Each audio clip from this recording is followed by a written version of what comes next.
पर्वतपुर गांव में दो भाई रहते थे। दोनों ही किसान थे और दोनों ही अपनी पत्नी के साथ रहते थे। लेकिन बड़ा भाई सूरज छोटे भाई मनीष से बहुत जलता था। हमेशा वो पूरी जमीन और खेत हड़पने की फिराक में रहता था। सूरज अपनी पत्नी कोयल और मनीष अपनी पत्नी खुशबू के साथ अपने अपने घरों में रहा करते थे। घर तो एक था, लेकिन वहाँ एकता बिल्कुल नहीं थी। दोनों परिवार हमेशा एक दूसरे के खिलाफ ही रहते। मनीष अपनी पत्नी खुशबू के साथ खेत पर जा रहा था। तब वहाँ पर सूरज अपनी पत्नी के साथ आकर बोला, सुना है हमारी फसल इस बार पूरे गांव में सबसे अच्छी हुई है। हमारे खेतों में इस बार सोना उगला है। मेरी खुशी का ठिकाना ही नहीं है और दूसरों की फसल को देखकर लगता है कि उनके घर एक दाना भी नहीं आएगा। लगता है जेठ जी के खेतों की फसल इस बार बहुत अच्छी हो गई है, इसलिए इतना बोलबाला कर रहे हैं। सूरज और कोयल की बात सुनकर मनीष और खुशबू दोनों निराश होकर खेत पर जाने लगते हैं।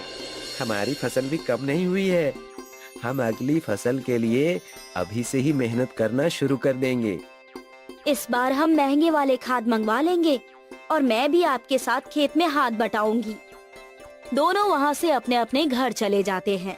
अगले ही दिन मंडी में फसल का दाम लगने वाला था। कई किसान वहाँ पर अपने फसल के साथ आए थे। सूरज और कोयल भी वहाँ पर आए थे। तुम्हारे फसल है ही कितने? इन फसलों को तो मुझे ही बेच सकती हो। इसका भाव तो मैं ही लगा देती हूँ। दीदी, आपका नाम ही सिर्फ कोयल है, लेकिन बातें आपकी पूरी कठोर है। हमारा जो भी हिसाब होगा उसे हम देख लेंगे। इतना सुनते ही कोयल वहाँ से मुंह बनाकर निकल जाती है और खुशबू अपने फसलों का भाव ताव करने लगती है। आइए खुशबू बहन, इस बार का आपका फसल कैसा गया? दिखने में तो बहुत अच्छा दिख रहा है। क्या बताऊं भैया जी, इस बार फसल तो अच्छे हुए हैं, लेकिन कम हुए हैं। चने की खेती कहाँ आजकल कोई करता है। चने की खेती कम करने की वजह से ही चने आजकल बहुत महंगे बिक रहे हैं। खुशबू अपने चने के फसल लेकर मंडी पर भाव कर ही रही होती है कि कोयल के चावल के फसलों का दाम लग जाता है। चावल के दाम को देखकर कोयल और सूरज निराश हो जाते हैं। वहीं मनीष और खुशबू चने के फसलों के दाम से खुश रहते हैं। मैंने तुमसे कहा था इस बार हम भी चने का फसल कर लेते हैं, लेकिन तुम मानी ही नहीं। अब देखो, हमसे ज्यादा मनीष को चने का दाम मिल गया। अरे, तो कौन सी इतनी बड़ी बात हो गई? हम भी अगली बार चने की फसल करेंगे, इसमें कौन सी बड़ी बात है। सूरज और कोयल दोनों चने की खेती तैयार करने लगते हैं। दूसरी तरफ मनीष और खुशबू भी चने की फसल की तैयारी में लग जाते हैं। अजी सुनती हो, इस बार हमें अच्छी तैयारी करनी है। इस बार भी हम चने के फसल उगाएंगे। समय बीत रहा था। सूरज महंगे महंगे खाद लेकर अपने चने की फसल पर डालता है और उनकी बहुत अच्छी तरह से देखभाल करता है। हमें हमारे खेत के चारों तरफ कांटे और तार लगाने पड़ेंगे, वरना हमारे खेत में जानवर आ जाएंगे और हमारी फसल को इससे नुकसान हो सकता है। नहीं जी, पहले से ही हमारे फसलों में इस बार बहुत पैसे खर्च हो गए हैं और अब हम और खर्चा नहीं कर सकते। हमारे पास इसके अलावा कोई और रास्ता नहीं है। जानवर ही अगर हमारे फसल खा लेंगे तो हमारे लिए क्या बचेगा?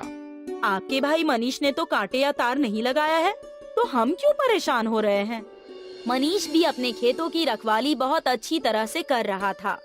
हर रात वो अपने खेत के पास ही खटिया डालकर सोया करता। इस बार मैं अपने खेतों की ज्यादा रखवाली करूंगा। इस चने की खेती से ही मैं अपने पूरे साल का घर चला लूंगा। हमारी मनोकामनाएं जरूर पूरी होंगी जी। हम और मेहनत करेंगे और फसल काट कर मंडी में बेच देंगे। जब सूरज ने मनीष के चने की खेती देखी तो वो हक्का बक्का रह गया। मनीष की खेती में चने की फसल बहुत उपजाऊ और सोने जैसी चमक रही थी। सारी चीजें देखकर वो अपनी पत्नी कोयल के पास गया और उसे सारी बातें बताई। मैंने आज मनीष के चने की खेती देखी। हमारे खेत से 10 गुना ज्यादा उसके खेतों में फसल नजर आ रही है। ये कैसे संभव है मुझे नहीं पता, लेकिन ये बात सच है। लेकिन ऐसा कैसे हो सकता है? ना महंगे खाद, ना कोई पहरेदारी, फिर भी इतने अच्छे फसल कैसे? मुझे और कोई ताने नहीं सुनने उस खुशबू के। आपको कुछ करना होगा जी। रुको, मैं इसका इलाज जानता हूँ। एक तांत्रिक है, वही इसका कोई उपाय बता पाएंगे। अब समझ लो उस मनीष का अंत समय आ गया है। सूरज और कोयल दोनों तांत्रिक के पास जाते हैं और उनसे इस समस्या का समाधान पूछते हैं। बगड़बोल बगड़बोल, बच्चे, मैंने तेरी सारी बातें सुन ली। मैं तुझे एक दवा देता हूँ। इस चीज को जाकर अपने भाई के फसल पर डाल देना।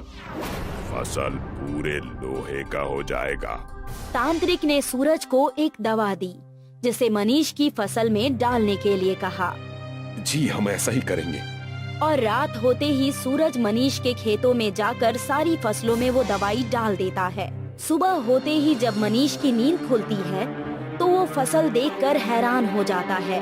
वो वहीं बैठकर रोने लगता है। हे भगवान, ये क्या हो गया? मेरे फसल लोहे की हो गई। मैंने क्या बिगाड़ा है भगवान किसी का? मैं कहां से अपना घर चलाऊंगा? खुशबू कहाँ हो तुम? ये देखो, हमारे फसलों को क्या हो गया? मनीष की आवाज सुनकर वहाँ पर खुशबू और पूरा गांव आ जाता है, साथ ही सूरज और कोयल भी। लेकिन ये सब कैसे हो गया? कल रात तक तो हमारे फसल बहुत अच्छे थे, मैंने खुद ही देखा था। और अब हम क्या करेंगे? लोहे के चने की खेती देखकर सूरज और कोयल बहुत खुश हुए और कहने लगे, कोई बात नहीं छोटे भाई, तुम कुछ दिन हमारे घर से चने लेकर बनाना और खा लेना। अब क्या कर सकते हैं खुशबू बहन, अब रोना बंद कर दो और हमारे घर पे आके चने खा लेना। मैं रो कहाँ रही हूँ? भले ही हमारे साथ कुछ भी हो जाए, लेकिन हम तुम लोगों के घर नहीं आने वाले। तुम लोग उसकी चिंता मत करो। दोनों परिवार का झगड़ा देखकर सरपंच जी हंसते हुए आए और बोले, अरे मनीष बेटा, इसमें रोने की क्या बात? तुम्हें तो खुश होना चाहिए। लेकिन कैसे? हमारे फसल अब कौन खरीदेगा? तुम ये सोचो, चने की तुम्हें सिर्फ कुछ ही पैसे मिलते, अब तो तुम्हारे फसल में लोहे के चने हैं और इस समय बाजार में लोहे का बहुत अच्छा व्यापार हो रहा है। तुम बहुत अमीर बन जाओगे अगर ये तुमने बेच दिए तो। जी सच? क्या आप किसी को जानते हैं जो हमारे लोहे के फसल को खरीद ले? मैं उन्हें जानता हूँ, तुम घबराओ मत, बल्कि खुश रहो। जिसे पछताना है वो पछताएगा। सरपंच के कहने पर मनीष ने अपने लोहे के चने की फसल बेच दी और बड़े शान से रहने लगा। दूसरी तरफ कोयल और सूरज के चने मंडी में बहुत ही कम भाव में बिके। उन्हें उनका सबक मिल गया।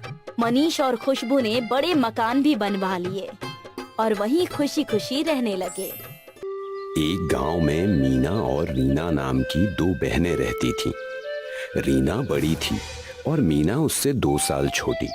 दोनों बहनों में बहुत प्यार था और दोनों हमेशा साथ साथ रहती थीं। उनके पिताजी का रीना मीना नाम का ढाबा था। उनके पिताजी की मृत्यु के बाद रीना और मीना दोनों मिलकर वो ढाबा चलाती थी। मीना, कल सुबह हमें सब्जियों का स्टॉक लेने चलना है, तुम्हें याद है ना? हाँ, मुझे अच्छे से याद है। मैंने काका को कह दिया है कि सुबह अपनी वैन तैयार रखें। अच्छी बात है, आओ मिलकर हम पिछले महीने का हिसाब कर लेते हैं। दोनों बहनें मिलकर इसी तरह ढाबे का हर काम साथ साथ करती थीं। दोनों में आज तक कभी मनमुटाव नहीं हुआ था। दोनों ही बड़े प्रेम भाव से रहती थीं। अगले दिन सुबह, रीना उठ जाओ, चलो जल्दी हमें निकलना चाहिए। रीना कोई भी जवाब नहीं दे रही थी तो मीना रीना को छू कर देखती है तो उसे पता चलता है कि रीना को बहुत तेज बुखार है। अरे ये क्या? रीना का तो पूरा शरीर गर्म है, अचानक से इतना तेज बुखार कैसे हो गया इसे? मुझे तुरंत किसी अच्छे डॉक्टर को बुलाना चाहिए। मीना हरिया काका को कहकर डॉक्टर को बुलाती है। डॉक्टर रीना को देखते हैं और उसे दवाई खिलाकर आराम करने की सलाह देते हैं। मीना भी रीना से कहती है कि उसे बहुत आराम की जरूरत है। पर मीना, अब तू अकेली कैसे जाएगी? ढाबा कैसे संभालेगी? ये मेरी तबीयत को भी अभी खराब होना था। रीना, तुम चिंता मत करो, मैं सब संभाल लूंगी। तुम सबसे पहले अपनी तबीयत की फिक्र करो। मैं अभी हरिया काका के साथ जाती हूँ और सब्जियाँ लेकर ढाबा पहुँचती हूँ, फिर तुम्हें देखने आती हूँ। मीना ने इससे पहले कभी अकेले कुछ नहीं किया था, इसलिए वो थोड़ा घबराई हुई भी थी। वो हरिया काका के साथ सब्जी मार्केट पहुंचती है। वहां पर उसे एक सब्जी वाला मिलता है। आइए मैडम, आइए, बताइए कौन कौन सी सब्जियां पैक कर दूं? एकदम ताजी हैं, कौन सी दे दूं? भैया जी, 5 किलो टमाटर और 10 किलो आलू। अरे मैडम, भैया जी ना बनाइए, मैं तो आप ही की उम्र का हूँ। मैं राहुल, नाम तो सुना ही होगा। जी जी बिल्कुल, ठीक है, तो राहुल जी। राहुल और मीना की इसी तरह से बहुत बातें होने लगती हैं। उसके बाद से मीना सारी सब्जियां राहुल से ही खरीदती है और उसे अपने ढाबे की सारी जानकारी दे देती है। हाँ, मैं और मेरी बड़ी बहन मिलकर चलाते हैं और हम दोनों में आधा आधा पैसा बट जाता है। मेरे पापा नहीं है। मेरी बहन बहुत अच्छी है, मेरा बहुत ख्याल रखती है। राहुल मीना की सारी बातें बहुत ध्यान से सुनता है। उसके बाद वो कहता है, मीना, तुम मुझे अच्छी लगने लगी हो। क्या तुम मेरे साथ मेरे घर चलना चाहोगी? हाँ, पर मुझे तो अभी ढाबे पर जाकर काम करना है ना। आज तो मेरी बहन भी नहीं है, न जाने मैं अकेले सब कुछ कैसे कर पाऊंगी। ठीक है, चलो मैं तुम्हारे साथ चलता हूँ, फिर तुम्हें अकेले कुछ करना भी नहीं पड़ेगा और मैं तुम्हारे साथ समय भी बिता पाऊंगा। मीना राहुल को भी अपने साथ ढाबे पर ले आती है। ढाबे को देखकर राहुल कहता है, तुम्हारा ढाबा तो बहुत ही अच्छा और बड़ा है, बस एक ही कमी लग रही है कि इसका नाम रीना मीना ढाबा नहीं बल्कि मीना ढाबा होना चाहिए था।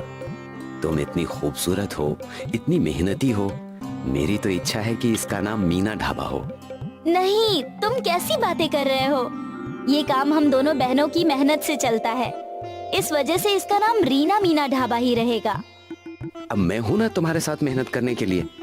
अब तुम्हें अपनी बहन की क्या जरूरत है? सोचो, ये पूरा ढाबा अगर तुम्हारे नाम पर हो जाएगा तो हम कितनी अच्छी जिंदगी जी पाएंगे। रीना की तबीयत कुछ दिन और खराब रहती है। इधर राहुल मीना को धीरे धीरे रीना के खिलाफ भड़काने लगता है।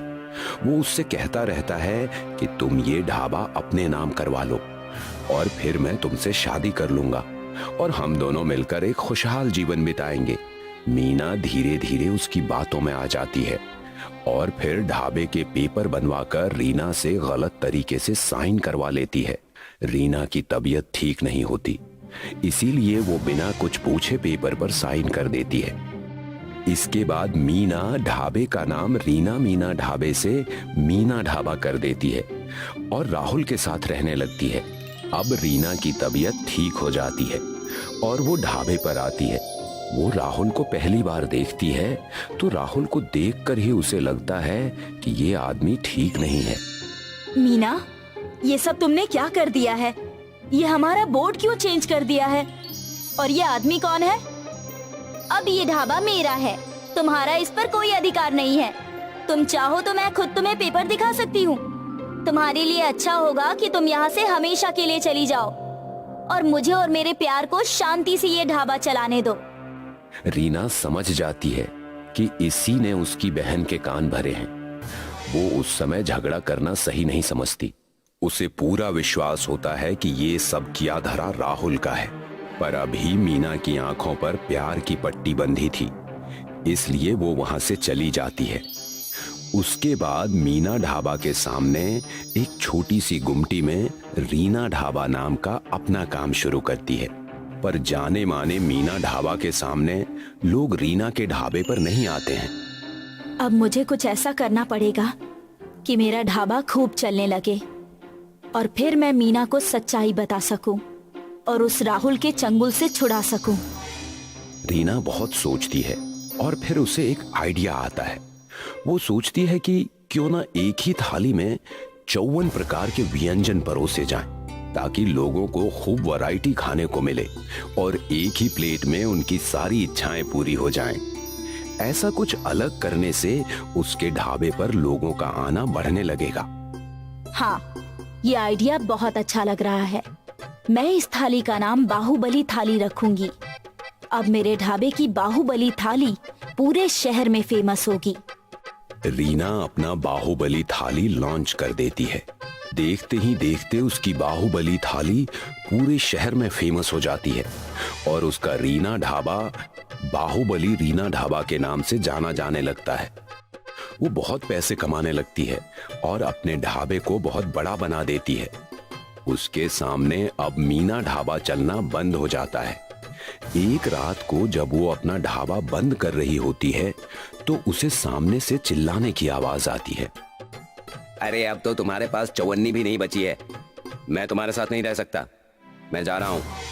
तुम अपने इस ढाबे को संभालो और ना कुछ हो सके तो यहीं इसी ढाबे में खुद को मार देना। पर तुमने तो कहा था कि तुम मुझसे बहुत प्यार करते हो और किसी भी हालत में मुझे छोड़कर नहीं जाओगे। जब तक पैसा है तब तक प्यार है। अब मुझे तुम्हारे पास कोई फायदा नहीं दिखता। ये सब सुनकर मीना रोने लगती है। राहुल वहां से चला जाता है और तभी रीना उसके पास आती है और उसे गले लगा लेती है। मीना बहुत रोती है और रीना से माफी मांगती है। रीना मीना को माफ कर देती है और फिर दोनों बहनें मिलकर दोनों ढाबों को बहुत ही अच्छे तरीके से चलाती हैं और पूरे शहर में उनका नाम हो जाता है।